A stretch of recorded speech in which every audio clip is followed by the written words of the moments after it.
Hello students, welcome to the study of Rip Van Winkle.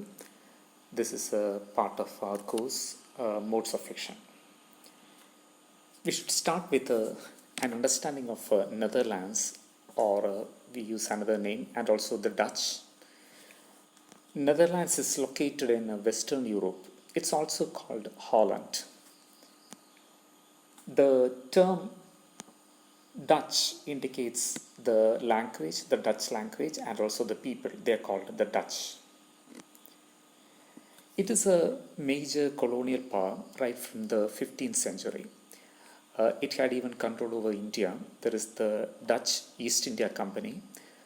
നിങ്ങൾ ചിലർക്ക് ഒരുപക്ഷെ നിങ്ങൾ സന്ദർശിച്ചിട്ടുണ്ടാവും മട്ടാഞ്ചേരിയിലുള്ള ഡച്ച് പാലസ്. അത് പോർച്ചുഗീസുകാരുണ്ടാക്കിയെങ്കിലും later it was possessed by the Dutch.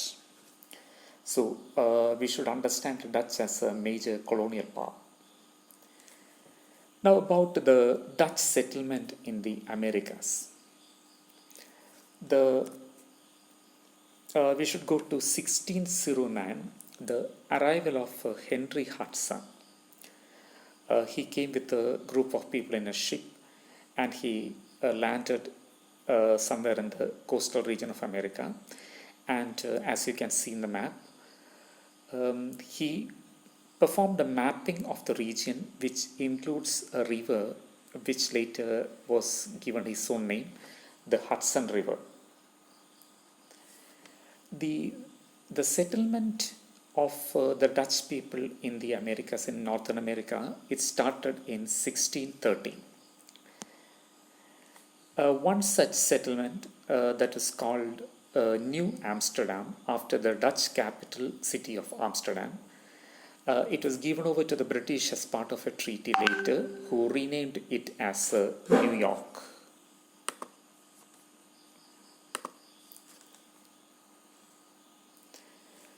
And the Dutch East India Company, they were in control of the place, especially the colonial movement.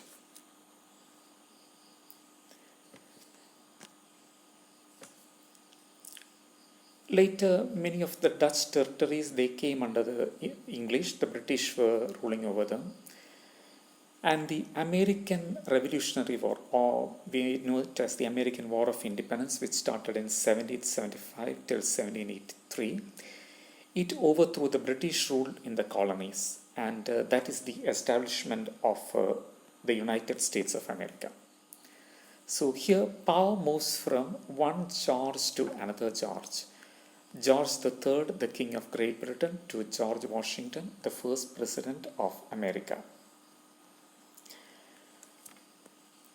I should say our story revolves around these pointers: the Dutch settlement in North America, the control of these areas by the British, and the American Revolutionary War, resulting in the formation of the United States of America. As is common among settler groups, there emerges tales that are not properly researched and documented, but pass on to be the history of the homeland, the transit, and the settlement.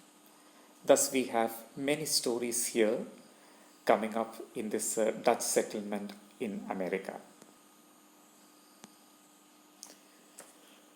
Now, let's think about the author, Washington Irving. His life was in the latter part of the 18th century, going on to the earlier half of the 19th century. He's an American author, essayist, biographer, historian, and diplomat. He was well respected both in America and also in Europe.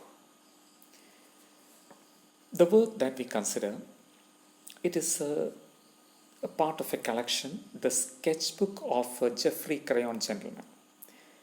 It was a serialized publication, and this work, it's popularly known as the sketchbook.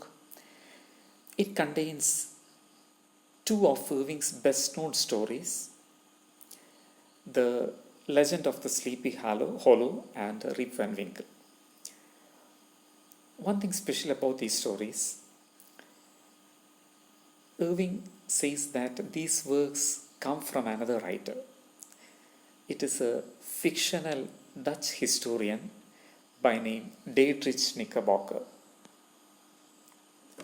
So I just mentioned about the sketchbook.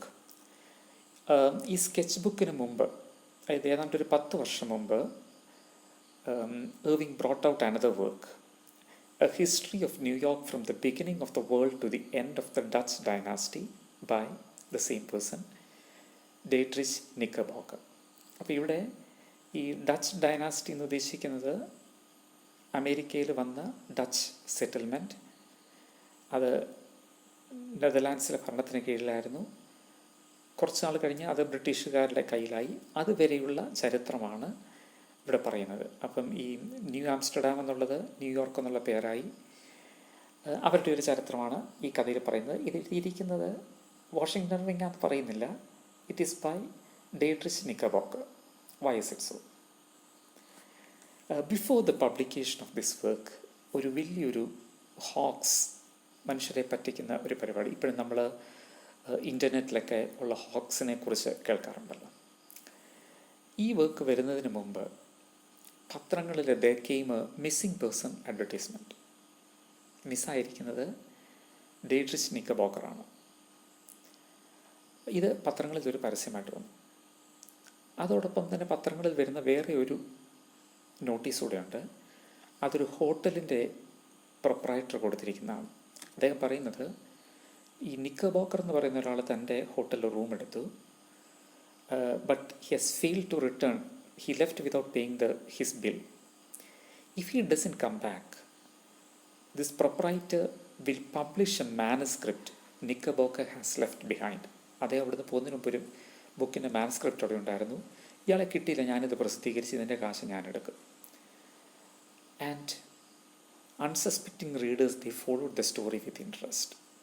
അപ്പോൾ ഇങ്ങനെ ഈ നിക്കർബോക്കർ കാണാനില്ല, അദ്ദേഹത്തിൻ്റെ history book എന്നൊക്കെയുള്ള ഒരു വലിയ wave ഉണ്ടായി. ആ ഒരു വേവിൽ Washington Irving publishes a history of New York. This came out in 1809. So the book was published in 1809. Okay, and let us come to our story. ഈ സ്കെച്ച് ബുക്ക് എന്ന് പറയുന്ന നമ്മുടെ സ്റ്റോറിയിലാണ് റിപ്പ് വാൻ വിങ്കിളുടെ കഥയുള്ളത്. അപ്പോൾ അതിന് വളരെ മുമ്പ് തന്നെയാണ് history of New York from the beginning of the world to the end of the Dutch dynasty പ്രസിദ്ധീകരിച്ചിരിക്കുന്നത്. അതിൻ്റെ ഓഥറാണ് ഡീട്രിച്ച് നിക്കർബോക്കർ എന്ന് പറയുന്ന ആൾ. ആൻഡ് സ്കെച്ച് ബുക്കിലും ഈ സ്റ്റോറിയുടെ author, that is Rip Van Winkle, അതിൻ്റെ ഓഥറായിട്ട് പറഞ്ഞിരിക്കുന്നത് it is this historian Diedrich Knickerbocker. And in our story of Rip Van Winkle, we have about 16 characters. You can go through the list here. The main character, Rip Van Winkle, his wife, Dame Van Winkle. Rip Van Winkle's son is mentioned, Rip Van Winkle Jr. And Judith is the daughter of Rip Van Winkle, later married to a man, surname is Gardiner. Then we have 3 lot of people over there.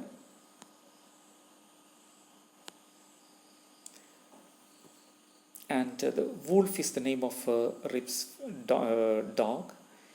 Then we have some mysterious people carrying up a keg and a group of 9 pit bowlers. And certain other stories also, other characters also are mentioned here. Going down to Rip Van Winkle III, who is the infant grandchild of our hero. Now the story in a nutshell. It happens a few years before and after the American Revolutionary War, the War of Independence. And it happens in a village at the foot of New York's Catskill Mountains. You must have gone through the story. Rip Van Winkle, a very good man, but he never takes up any hard work and is always nagged by his wife. So one day he wanders to the mountains with his dog Wolf. He hears his name being shouted, and he comes across a man dressed in antiquated Dutch clothing, carrying a keg. മദ്യം നിറച്ച ഒരു വലിയ ഒരു ക്യാനാണത്. And required his help. ഇവരൊന്നിച്ചു പോയി. അവിടെ ഒരു ഹോളോയിൽ കുറേ ആൾക്കാർ കളിക്കുന്നുണ്ടായിരുന്നു. അവരാരും ഒന്നും സംസാരിക്കുന്നില്ല. അപ്പോൾ റിപ്പ് അവരോടൊപ്പം സമയം ചെലവഴിക്കുന്നു. റിപ്പ് മിണ്ടാതെ അവിടെ ഇരിക്കുമ്പോൾ ഈ കെഗിൽ നിന്ന് കൊണ്ടുവന്ന പാനീയം അദ്ദേഹം കുടിക്കുന്നു. And soon he falls asleep. He awakens in unusual circumstances. തൻ്റെ ഡോഗിനെ കാണുന്നില്ല, തൻ്റെ തോക്കെല്ലാം തുരുമ്പെടുത്തു. അദ്ദേഹം വീട്ടിൽ ചെന്ന ഭാര്യ വഴക്ക് പറയുമെന്നറിയാം, എന്നാലും വീട്ടിലേക്ക് പോകുന്നു. പക്ഷേ വീട്ടിൽ ചെന്നപ്പോൾ നാട്ടിൽ ചെന്നപ്പോൾ ആർക്കും അദ്ദേഹത്തെ മനസ്സിലാകുന്നില്ല. And he finds everything strange. അപ്പോൾ താൻ ആരാണെന്ന് അവർ ഇങ്ങനെ ചോദിക്കുന്നുണ്ട്. അപ്പോൾ അദ്ദേഹം പറയുന്നത്, ഞാൻ am a loyal citizen of King George III. അപ്പോഴേക്ക് they consider him to be a traitor, a politician or someone like that. ഒരു സ്പൈ ആണ്. ബിക്കോസ് അപ്പോഴേക്ക് അമേരിക്കയുടെ സിറ്റുവേഷൻ മാറി. ഇംഗ്ലണ്ടിലെ കിങ് ജോർജ് III അധികാരം അവിടെ നഷ്ടപ്പെട്ടു. It is the United States of America with George Washington in as the president, the first president. And rip തൻ്റെ കഥ അവരോട് പറഞ്ഞപ്പോൾ മറ്റു പലരും പ്രായം ചെന്നവരൊക്കെ ഇതിനോട് ചേർന്ന് പറഞ്ഞ് they understand that this is the ഗോസ് ഓഫ് ഹെൻറി ഹഡ്സൺസ് ക്രൂ. ഇവരിങ്ങനെ 20 വർഷം കൂടുമ്പോൾ ഇവിടെ വരും എന്ന് ഇങ്ങനൊരു കഥയുണ്ട്. ഏതായാലും റിപ്പിൻ്റെ മകൾ, she's now married. She takes rip home and as an old man rip continuous his life in his habitual ഐഡൽനെസ്. This story is taken to be an example of a fairy tale. നമ്മൾ സാധാരണ ഒരു fairy ടെയിലിൽ കാണുന്ന പോലില്ലെങ്കിലും ഒരു super natural ക്യാരക്ടേഴ്സിൻ്റെ ഇമ്പാക്റ്റോടുകൂടെ ഒരാളുടെ ജീവിതത്തിലുണ്ടാകുന്ന transformation. They advance him in time and he is free from his nagging wife and is old enough to do whatever he wants to. ഇത്തരം കഥകൾക്ക് there are literary foreigners. ഞാൻ കുറച്ച് examples ഇവിടെ പറഞ്ഞിട്ടുണ്ട്. അതുപോലെ ഇതിൻ്റെ നോട്ട്സിൽ which you can find in the blog ഈ കഥകളെക്കുറിച്ച് ഡീറ്റെയിൽഡ് ആയിട്ട് പറഞ്ഞിട്ടുണ്ട്. I suggest that you give a reading for that. മറ്റൊരു പ്രധാന പോയിന്റ്, ഇതൊരു സ്യൂഡോ ഹിസ്റ്ററി എന്ന് കണക്കാക്കുക. സ്യൂഡോ ഹിസ്റ്ററി എന്താണെന്ന് മനസ്സിലാക്കണം. ഒരു ഫിക്ഷണൽ കഥയാണ്, ഹിസ്റ്ററിയെ ബേസ് ചെയ്തുകൊണ്ടാണ്. ഇത് it's not falsehood. The author doesn't want it to be recorded as history. ഒരു സറ്റാരിക്കൽ മോഡിലായിരിക്കും സാധാരണ ചെയ്യുന്നത്. റിപ്പ് ആൻഡ് വിങ്കിൾ അതുപോലെയാണ്. ഇവിടെ നമ്മൾ കാണുന്നത് humour and pathos are equally woven into this story. So when it's a pseudo history, it's based on established history, but matters in the story are not authentic. And there is the involvement of a pseudo historian here, Dietrich Knickerbocker. There is a lack of objectivity. Historical ഡോക്യുമെൻസിനെ base ചെയ്തൊന്നുമല്ല ഇത് പറയുന്നത്. കെട്ടുകഥകളും മറ്റ് old wife tales എന്ന് പറയുന്നതൊക്കെയാണ് ഡിപ്പെൻഡ് ചെയ്തിരിക്കുന്നത്. And the mention of the supernatural also makes it a pseudo history. And there are certain points you can ponder over here: humour and satire, pseudo history, characterisation, fairy tale. And in the blog you can refer for the story and also these points which I have tried to convey to you over this message. Thank you so much.